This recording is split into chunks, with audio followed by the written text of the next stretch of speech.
All right, Dr. Schreiner, I think we are ready to go.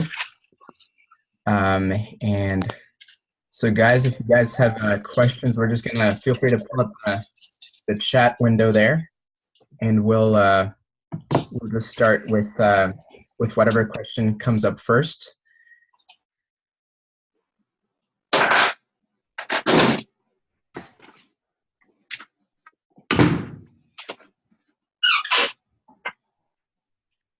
While we're waiting, there's my fire.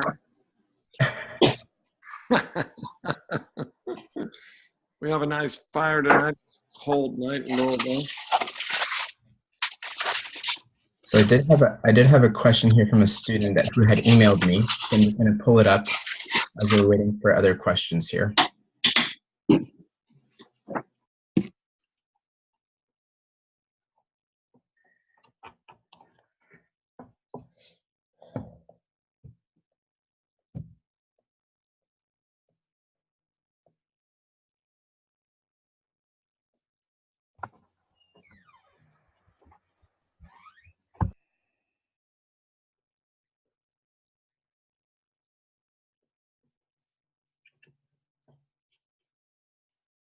Hold on, Dr. Schreiner, I think you're muted for some reason here.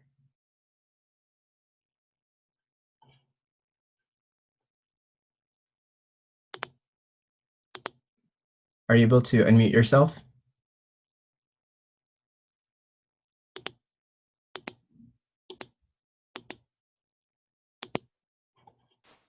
There we go. Can you say something? Yeah, can you hear me now? Yeah, we can hear you now. Okay. Yeah, I was raised in a Catholic family. I'm the sixth of 8 children. I was not, as I grew older, in my teenage years, I wasn't interested in the things of God at all. I went to Catholic schools. None of my Catholic friends were interested either. I mean, my friends were basically interested in sports.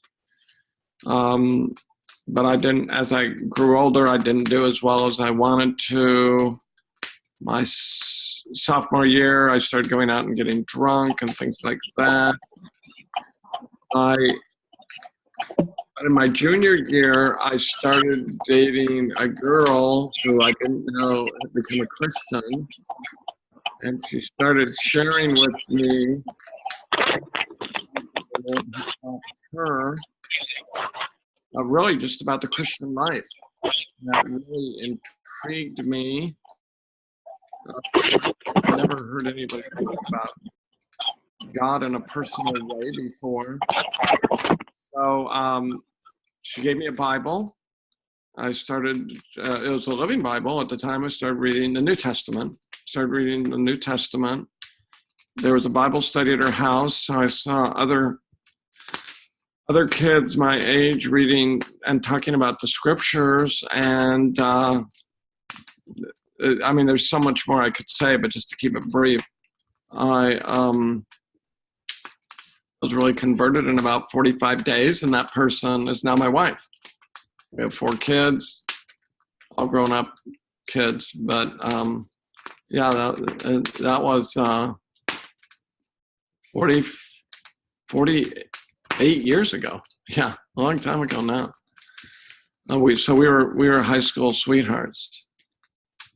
So happy to come back on that if you have other questions.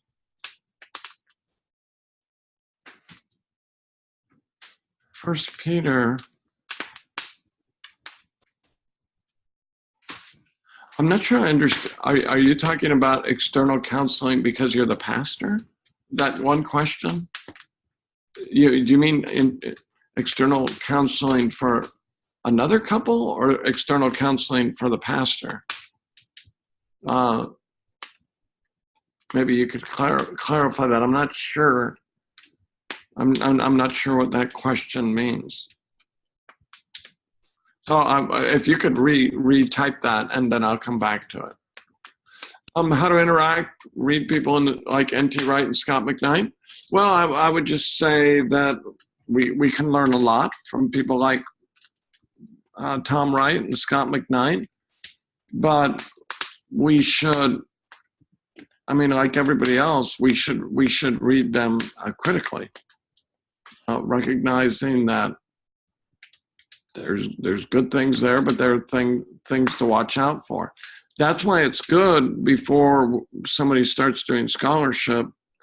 It's good if they have a good foundation in the Bible and in systematics and in church history. So I think if someone's weak, they shouldn't read people like that. They're probably not ready for them.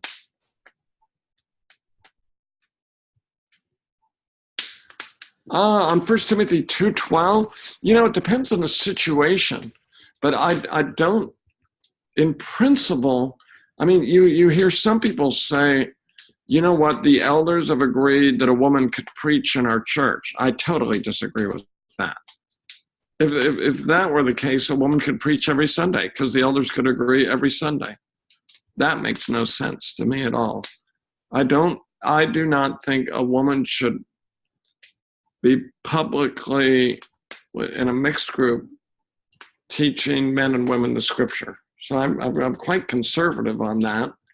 But there are churches that say, oh, we're complementarian, but all the elders agree it'd be fine for a woman to preach. I just don't think that's at all compelling. I think that's a circle around the text.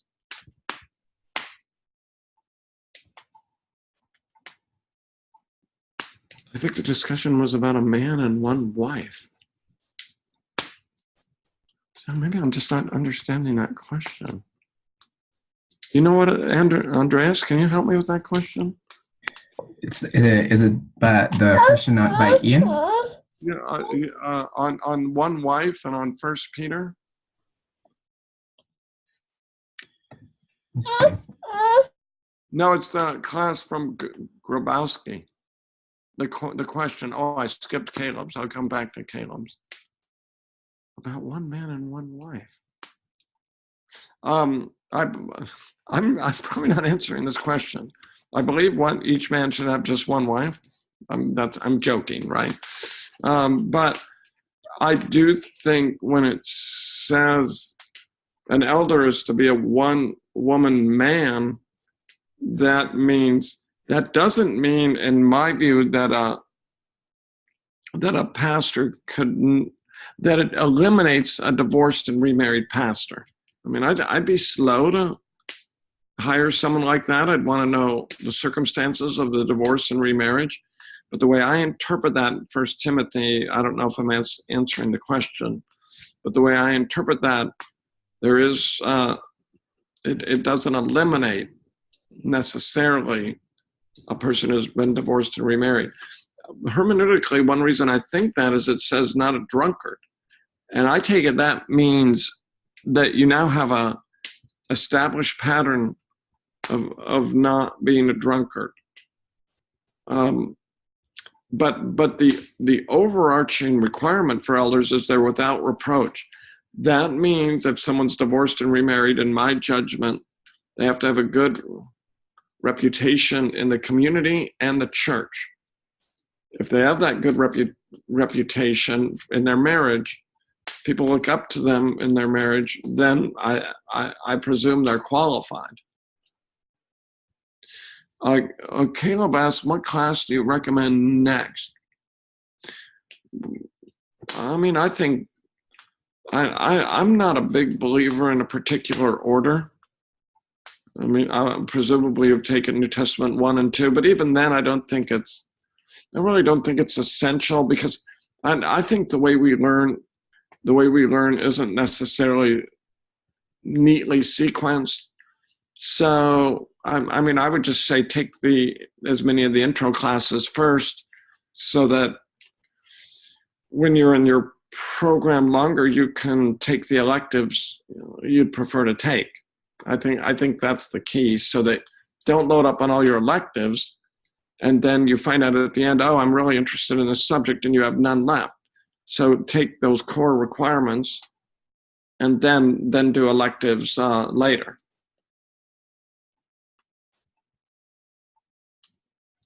When in Romans 12, Mark, when he's speaks of the language of sacrifice. No, I don't think the language of sacrifice means sin offering per se. I think when he's using the language of sacrifice, he actually, if anything, it probably comes more from the burnt offering if you wanted to locate an offering. But I think it's just a way of saying when you have a burnt offering, the whole offering is given to God, and I think the sacrificial language is metaphorical.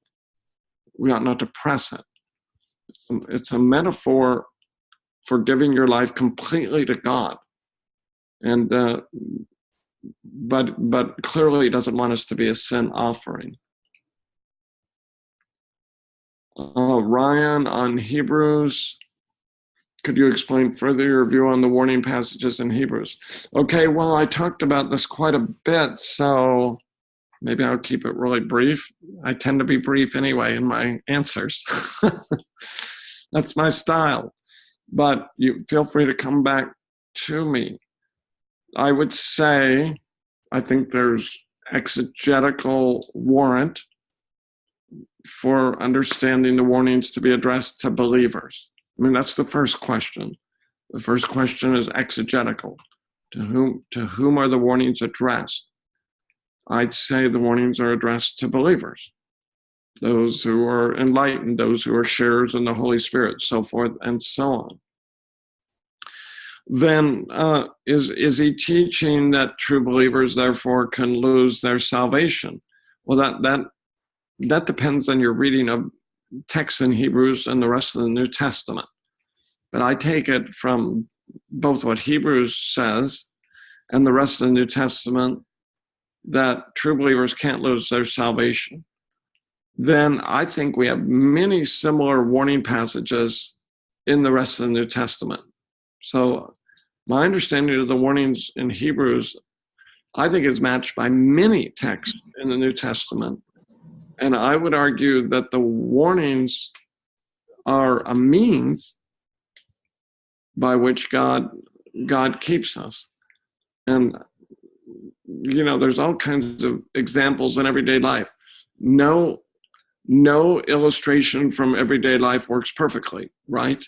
I mean, we're talking about what God does, and God secures His people perfectly.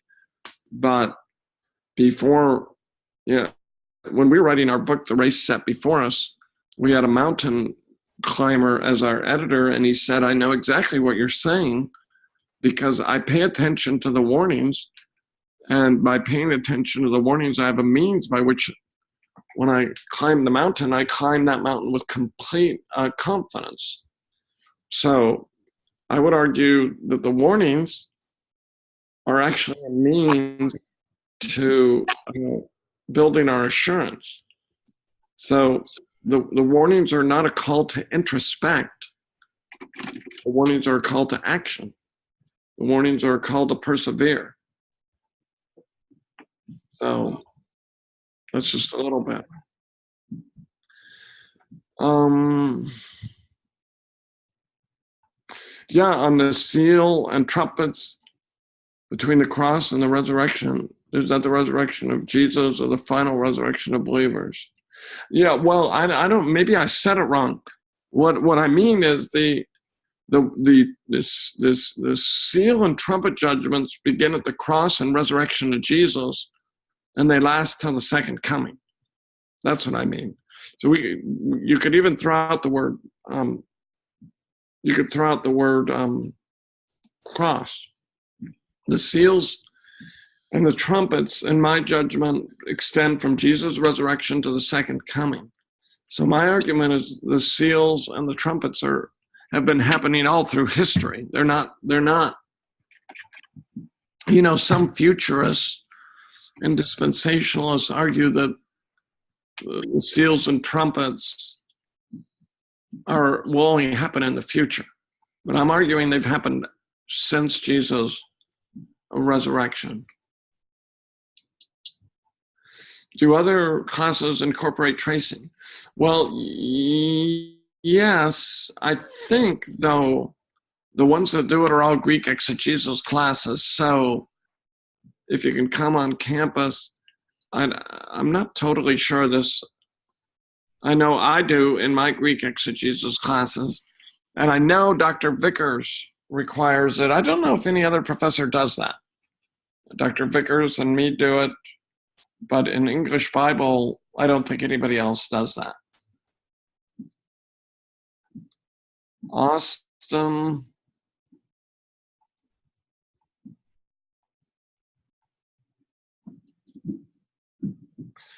Yeah, on the millennium. Well, the millennium, of course, Austin is a very difficult issue. What I would say is Isaiah 65. Isaiah. So here's the hermeneutical question for me. Premillennialism, it could very well be true. Maybe it is true. I'm not absolutely committed on this question, but I think what's very important is the typical millennial passages, so-called millennial passages in the Old Testament. So this Isaiah 60, Isaiah 62, Ezekiel 40 through 48, even Isaiah 65. Those passages are all quoted in Revelation 21 and 22. So I say that slowly to let it sink in. All those so-called millennial passages, they are not quoted in Revelation 20. Or I shouldn't use the word quoted, alluded to. Revelation never quotes the Old Testament, but it alludes to it constantly. So, but there are clear allusions to these passages, and they're placed in the new creation, not the millennium. Now, you could argue, well, there's an overlap between the millennium and the new creation, and maybe that's true. But so here's my point. Let's think of Ezekiel 40 through 48. Ezekiel 40 through 48, all about the new temple. You would expect that passage would be cited in Revelation 20, a millennial passage. But all the allusions to Ezekiel 40 through 48, and there are many, are in the new creation. All the passages about the new temple are put in passages, Revelation 21 and 22, where John says there's not a temple.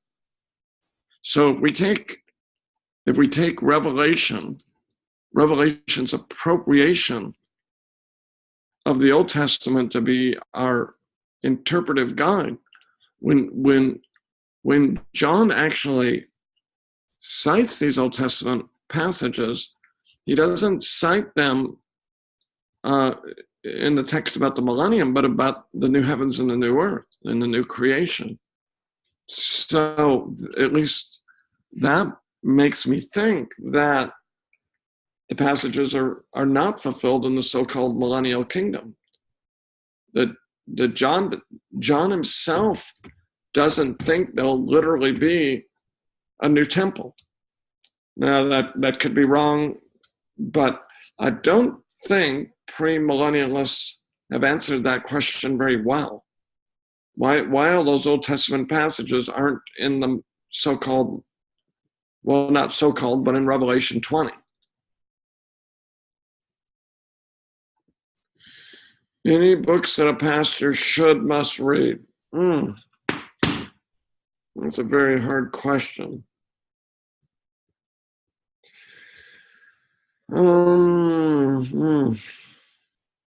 I think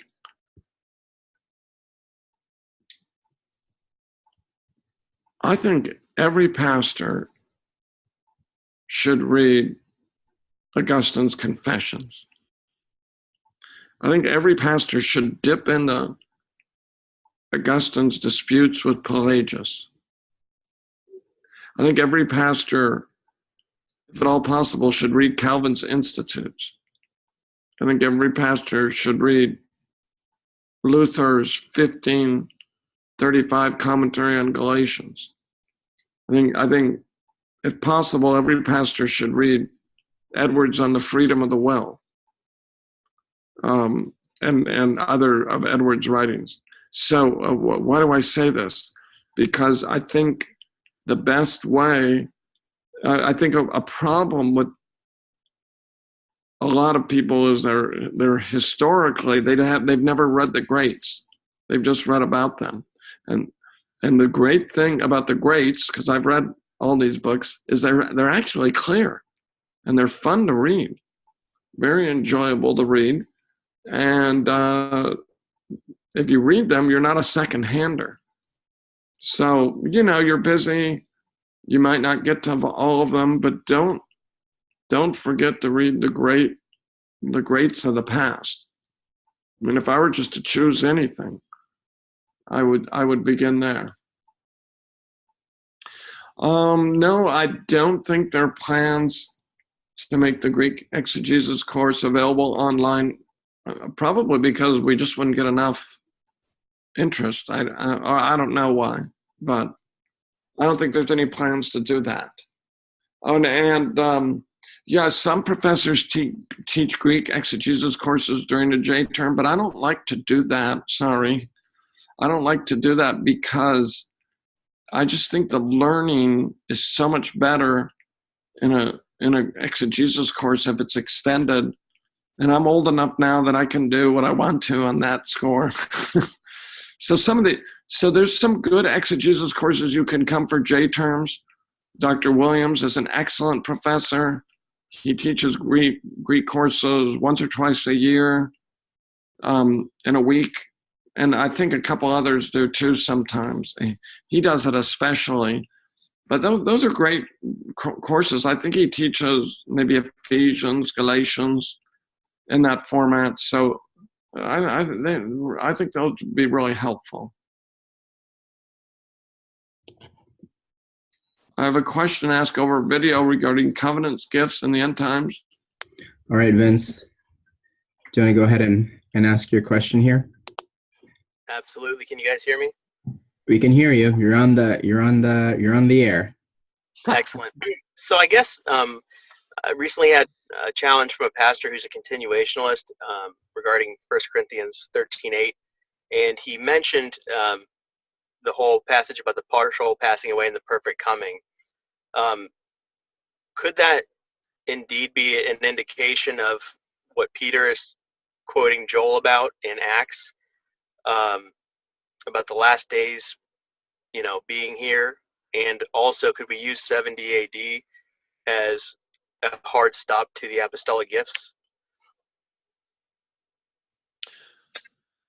Are you done? Is that it? And would that then verify that partial preterism could be correct? Yeah, I'd say the last two, no. No, I don't think he has in mind 70 AD at all in 1 Corinthians 13. I think the perfect is the second coming of Christ, seeing him face to face. I mean, that face to face language is theophany language. I don't think there's any indication in the context that it has anything whatsoever to do with Jerusalem. And I actually think the fate of Jerusalem probably wouldn't mean a whole lot to believers in Corinth. So I actually don't think Paul reflects, Jesus reflects on AD 70 and the destruction of the temple, but I don't think Paul talks about it at all, which I think is quite interesting. I mean, some people disagree with that, but I don't think there's any clear reference to AD 70. Why not? Because Paul's mainly ministering to the Gentiles, and the fate of Jerusalem just isn't a great concern of his, I don't think. So you can ask another one. Let's see. What Caleb says, churches have pastors, elders, and deacons. Yeah, well, I think... Sorry, Dr. Schreiner, do you mind just reading the question, just in case when people watch the recording, they might not be able to read the question. So okay, yeah. So we have a question about pastors, elders, and deacons, where the pastors are not elders. There's 3 separate offices. I would argue that that's mistaken. because pastor, elder, and overseer are the same office. I refer you to Ben Merkel's work on this subject, which is really excellent. He has 40 questions on, is it on elders and deacons? I forget the name of the book, something like that. Yeah, that's And for textual support, Acts 20, verse 17, Acts 20, verse 28, Titus chapter 1, verses 5 and 7, 1 Peter 5, the first 3 or 4 verses. So, yeah, I think that's a misunderstanding. Question from Kyle. Are you wrestling with any theological or exegetical issues in your own studies? If so, where are you in the debate? Well, I'm writing a little book right now in the book of Revelation. And so I have a chapter on the millennium. And, you know, I'm still slightly millennial. But every time I write on it, I think maybe I'm wrong. Maybe it's premill. I think I think Revelation 20 has some challenging issues for Amel. I mean, I suppose the hardest thing for me is for an Amel, the first resurrection is spiritual and the second resurrection is physical. That's difficult. The premill reading is cleaner. Still, when I consider everything, I'm slightly Amel. I mean, I don't think there's, I don't think that, you know, I think on an issue like this, you sort of have to say, well, where do I land? There's good arguments on both sides. Honestly, I don't think that's a very important issue. The millennium, I view that as a minor question. What's the most difficult thing about being a pastor in your view? Ian, yeah, I think the most difficult thing, honestly, I don't think I face this very much. You know, our church started out kind of as a seminary church, and it slowly grew more and more from the community. But our church members were wonderful and fabulous. But what's the hardest thing? I think the thing that wears the most on pastors is criticism. I think that's difficult. And secondly, I think it's hard for pastors. Well, maybe second, and they're very close. I think it's hard for pastors when people leave their churches, which is really another way of criticizing them, right? That's hard. That brings grief to a pastor. And if you feel like your church is just stagnant, you begin to feel like, what am I doing here? I think that's a very difficult thing. I think the Lord puts us through those things. I mean, He's wise. He puts us through those things to sanctify us, to cause us to grow deeper with the Lord, to ask Him to work, to remind us that the ministry is not about us. So, you know, God does a lot of good things through that. But it's a very hard thing. I was just, maybe I said this in my lectures, but I said it to my class today. You know, if everybody in the church just says, I just have one thing I want to correct the pastor on, only one. But if everybody did that, of course, fortunately that doesn't happen. But if your church is big enough, that's a lot of people telling you the one thing they don't like. And that really weighs on a pastor after a while. To have that happen, pastors have to develop a thick skin. I think the people in the church, though, one good thing for them to remember is they're not the only person talking to the pastor. And I guess pastors need to recognize, I mean, sometimes you have just opponents who don't like you, right? But I think pastors have to recognize, just because a person tells you one thing they don't like, that doesn't mean they don't love and appreciate your ministry. Pastors also, when they receive constructive criticism, have to recognize that doesn't mean they hate you. So that's, I mean, it depends a lot on the person. How do you respond to criticism? I think I think a lot of people, before they go in the ministry, when they're young, they don't recognize that they're going to get it. That is, they're going to get criticism, because we're all going to get legitimate criticism, because we all have weak spots in our personality even. So, yeah, it's a growing thing. How should we understand works and final salvation? Yeah, I would say that I'm very happy. I mean, I know John Piper's forward created some controversy. I feel like the people who criticized John, I forgot who even did it now. I remember reading about it. I kind of stay out of, even on my own Twitter account, I stay out of controversies. I don't think Twitter discussions are very helpful. And they're so short. I mean, if I can answer yes or no, maybe I'll do that, but that's about it usually. But, so, these social media discussions today, how helpful are they? Because it's so often just sound bites. I know John's view very well, and I'm in substantial agreement with it. Works are necessary for final salvation. I would say some people, they just know the Bible, this is my view, so poorly that they hear that and they think, oh, that's works righteousness, that's terrible. But I mean, John actually has a very clear statements that we're not saved on the basis of any of our works, because God demands perfection, so that our works are a necessary evidence of our salvation. I think he's really clear on that. I've played around with, are there better ways to say that? Maybe Andreas will come up with a better way to say that. It's hard to find a better way to say that, though, for me.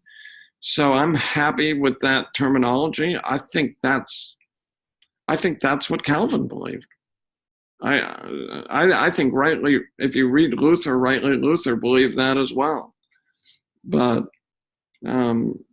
some people just make the mistake, I think, of thinking that somehow works righteousness.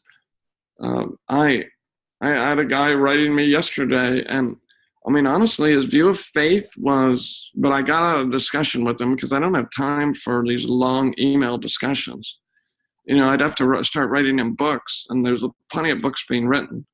So I think what's the use of doing that when all these things are already written? But basically, his view is just saying you believe makes you a Christian. Well, I think that's a terrible view. That just agreeing in your mind. I think that's what James is against. James says that's not true faith. So, yeah, we could talk about that a long time. How did you come about being a Pauline scholar? Well, everybody says I'm a Pauline scholar. I guess I am, but I've written on Hebrews for 2 Peter and Jude. I've written a New Testament theology. I've written a whole Bible theology. So I don't think of myself as only Paul, but I did my dissertation on Paul, and it related to the covenants. So the new perspective was just surfacing. So I wrote not my first book, but my second book on the law, because I felt like, well, this is something I've been studying. And then because I wrote that book on the law, I got invited to write a commentary on Romans. So it just happened, really. I didn't have a plan, I'm going to write on Paul. I really had no plan. Actually, the first thing I ever wrote actually was a little commentary on Luke. And by the way, I have a little commentary on Revelation too. So, and I'm writing a little book on Revelation now. So I love Paul, but I'm not only Paul. I believe in the whole New Testament. But I guess you could say I've mainly worked on Paul, maybe some of the bigger things I've done.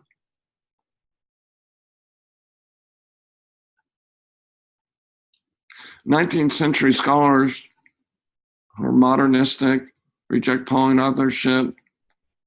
So I find it hard not to be dismissive of the body of work of these scholars. Do you read them and utilize their work?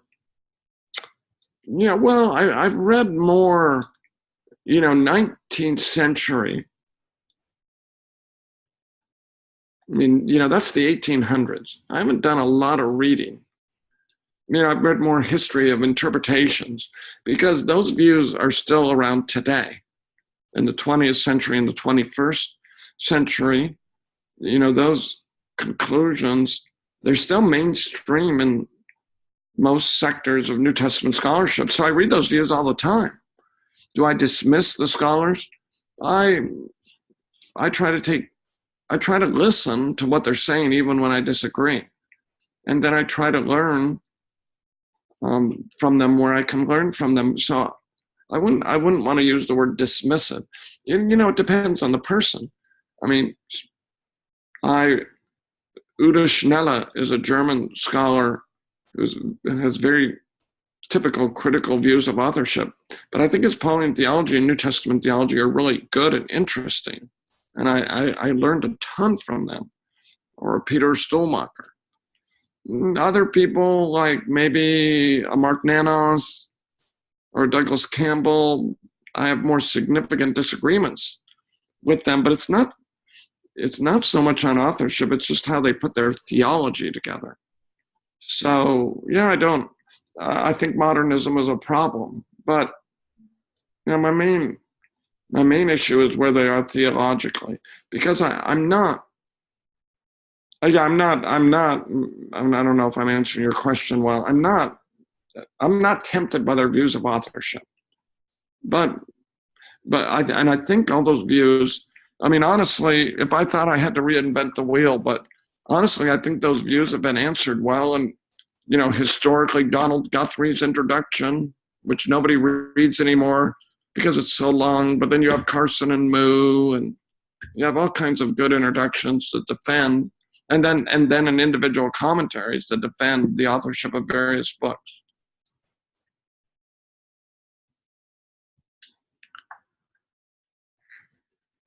What is the best understanding of evangelist in Ephesians 4:11? Well, I just understand evangelist. I haven't spent a lot of time on this. I don't know if you're asking something particularly, but I understand evangelists there to build up the body, because the body is built up when people come to faith. When the church, how does the church grow? Well, the church grows when it becomes more mature, when we're more sanctified. Of course, all those things are very good. But the church also grows when people are converted, right? If people weren't converted, the church would die eventually as people died. So, of course, people come to faith apart from evangelists, but a person who has the gift of evangelism, I think, contributes to the building up of the body of Christ by adding believers. That's a vital role. So I don't think my understanding of the word evangelist is very different from what others say. When can we expect to see your new book on Revelation? Actually, it's going to be a while, because I'm giving lectures based on the book. Lord willing, I'm giving these lectures. I'm doing two in the Boston area this spring. And then, Lord willing, I'm giving lectures at Gateway Seminary in Ontario in August. And then that's 2019. Then 2020, Lord willing, I'm giving these lectures at Moore College in Sydney. So actually it was Sydney. Moore College gave me this invitation, and they said they expected the lectures to be published. And I thought, yeah, I'll just play with these lectures for a couple of years. So it's going to be, it probably won't be till 2021 at the earliest. But I hope, I've already written up, I'm pretty happy. I've written up a rough draft. I'm pretty happy with it, but it's a great opportunity to try them out. So I can give them various places and get feedback, and and hopefully improve them. So my last chapter, honestly, I did this to make the book more marketable. I did not have a chapter on the millennium, but as I thought about it, I thought, you know what? And I don't think it's wrong to say this. I think people will be more tempted to buy the book if I have a chapter on the millennium. Because I just wanted to do the theology of the book, and I wasn't going to include the millennium, but I thought there's so many books out there. Yeah, I just had to include that. But I have a chapter on, was kind of a short introduction on apocalyptic literature, and then I have a chapter on the judgment of those who are evil. I have a chapter on perseverance, basically, a chapter on God the Father, a chapter on the Spirit and Jesus Christ, and a chapter on the New Jerusalem, basically. So it's been really fun to write. From Jacob, what is your practice method for reading through the Bible? Well, okay. I mean, the first thing I always like to say, everybody's different, right? My pattern doesn't need to be your pattern. I'm a big believer in the diversity of the body of Christ. So when I was younger, I did a lot of different things. But now I'm older and I have a pattern. And I followed it, I think, if I remember right, since like 1994. So 25 years now. But I remember I know the languages pretty well. So here's what I do. I read one chapter or two. Well, if it's in the Proverbs, one chapter from Proverbs or one or two from the Psalms every day. By which I mean by that, I'm either in Psalms or Proverbs every day. So today I think I read Psalms 3 and 4 today. I just read that devotionally in English because I always feel like reading a Psalm and Proverbs is good for my soul. So I always start with that. Then I'm always reading 2 chapters in English in the Old Testament. So obviously I don't finish the Old Testament in a year. So today I read Haggai because it's only 2 chapters. So I'm almost at the end again. And when I get to the end, I start with Genesis again. I try to read it slowly. I mean, not that slow, though, when you hear how much time I spend. But I try to pray about things really that just strike me about my own life and the lives of others as I read it. Then since 1976, I've read a chapter of the Greek New Testament every day. So for me, reading the Greek New Testament, I mean, I still forget words. I had to look up a word today because I was in 2 Timothy 3. And I came to the word espondoi, and I couldn't remember what it meant. So I looked it up. I mean, I just had my Greek New Testament there, but I got on my computer because I thought I can't remember what espondoi means. And so, I mean, that happens to me. I think there were a couple words in that list I couldn't remember. So, but basically, mainly it's almost, maybe and probably in some cases I'm in a bad habit. I think I know what it means and I'm wrong, But basically I don't look it up and I can almost read it like the English. So I can read it devotionally and I can read it pretty fast. I try to still read it prayerfully. Then the last thing I do is I get on my computer and I put up the Christian Standard Bible, which is the English Bible I read from, the Hebrew Old Testament and the LXX, and I usually read a chapter a day out of the Hebrew, and then I read the LXX, and I basically just use the English to cheat. I don't know how I do on a parsing exam, maybe not that well. But I have done this for years, so my Hebrew is pretty good, and I've loved reading the LXX along with it, which has also helped my Greek.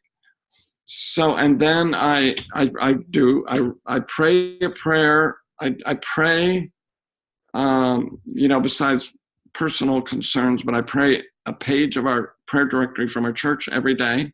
I mean, that's very quick, maybe I pray a minute. I just go down the list. I name the people. If I know something specific, I pray about that. But then usually I just pray a general prayer for all of them. So it's not like I'm praying a long time for them. And then I pray a little bit from Operation World every day. I don't follow their schedule. I follow mine. So Operation World goes through every country of the world. So I've been on India. I've probably been on India for 20 days because it's so long in there. And I'm not going to go at their schedule because it's overwhelming to me. Because first they have you pray for India and then each state or region, whatever they call them. So, I might take a region or two a day. And I just pray through the requests in there. I really like doing that because I feel like that's kept me up with world concerns. And, I know, not in every case, but I know missionaries or friends in various countries. So, yeah, that takes me, right? You think, wow, that must be 5 hours. No, that takes me a half hour to an hour. That's, so, I probably don't do anything. You can ask my wife. I need to slow down in my life. I do everything kind of fast, So it's not like I'm, Martin Luther praying 5 hours a day, although I really wonder if he really did that. It says he did, but I actually don't believe it. But maybe he did. But when did he sleep, for Pete's sake? Anyway. So, I don't journal, I find some people find journaling so helpful, and that's great. I don't memorize scripture much because I want to keep up my languages. There's just not time to do everything in life, So if I spend a lot of time memorizing English scripture, and I think that's a great thing to do, I'm not telling anybody else what to do. But I just have my own little patterns, and other people have other patterns. And I think it's, as long as you're in the Word and being helped, I'm not helped by journaling. I hate that, but a lot of people love it, and it's very helpful. My roommate in college wrote out all his prayers, and I'd see him do it, and it really helped him, and I think that's great. It didn't help me. So, are you familiar with Nehemiah Cox's book, Adam to Christ? No, never heard of it. It's probably very famous, and I don't know a thing about it. Sorry, I can't help. From Hannah. But would you be willing to drop the lowest tracing score for the grading? No, I don't think so, Hannah. We'll probably stick with what we've done because I think in this course, I'm joking. We've reached perfection. No, that's just a joke. I probably shouldn't joke about that question, but we're probably not going to do that. Yeah. If there was a little money sent along with requests like that, I might be more open to them. That's a joke too, right? I probably should never say that as we're all talking together like this. Yeah, I don't take money. I'm not bribable. I've got to stop right now before I keep going on this line. Who do you have winning March Madness? Well, I was hoping Louisville would win, but they lost the first day. At least they lost to Minnesota, which is where I used to live. That was terrible. But yeah, maybe Duke. Everybody's saying Duke. That Zion Williamson's amazing, but usually the favorite team doesn't win, right? So I didn't fill out a bracket. Whenever I come to the bracket, it looks, I don't know why it makes me tired to look at it. I'm like, oh, I can't figure out all these things all the way through, so I never do it.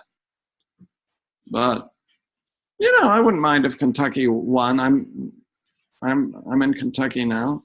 Minnesota would be great. They won't win though. Auburn's going to win. Okay. Bracketing is probably too much like journaling. Yes. Okay. I don't see any more questions. Well, we have like 5 minutes left. Maybe we could take a question orally if someone has one. Yep, that's fine. If anyone wants to ask a question, just unmute your mic, right? And then often we have questions about the discussion forums. So you guys interact well with, if you go back to even the 1 Corinthians one on the head coverings or the pseudepigraphal writing of Peter. So maybe some of you might want to hear Dr. Schreiner's thoughts on how he would answer the discussion forum. So we have 5 minutes. This would be a good time to ask one of those questions as well.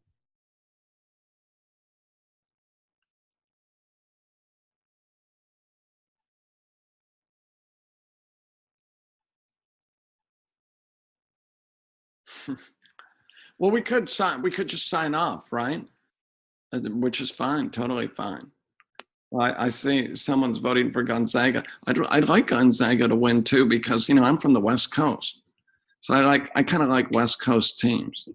Oregon, I was from Oregon. Oregon got in the tournament, by winning the Pac-12, which was pretty amazing. They hadn't done that well in the season.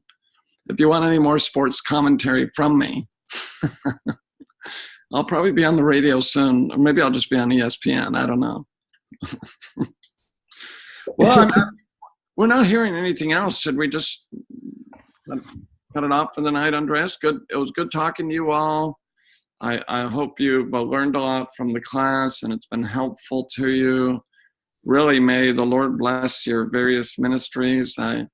It's very different with online classes. I don't see our faces in the same way as on campus, but we realize that often you're in vital places of work and ministry, and this is the best thing for you. So we're glad that we can serve you in this way, and it's a joy. I'm very grateful for Andreas and the other OTAs, how helpful they've been as well. So yeah, I hope it's been helpful.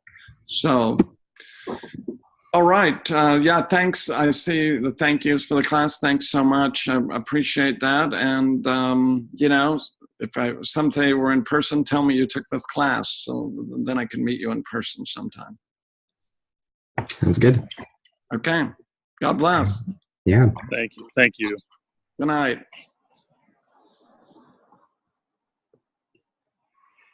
I'm happy to hang out for a couple more minutes here. I don't know, sometimes people have last minute questions about tracings or just a random question for somebody else. I booked off here a couple more minutes. I'm happy to chat. If you guys want to chat more about classes or more from a student perspective, I don't know if any of you are thinking doctoral studies or things like that. I'm always happy to chat about things like that.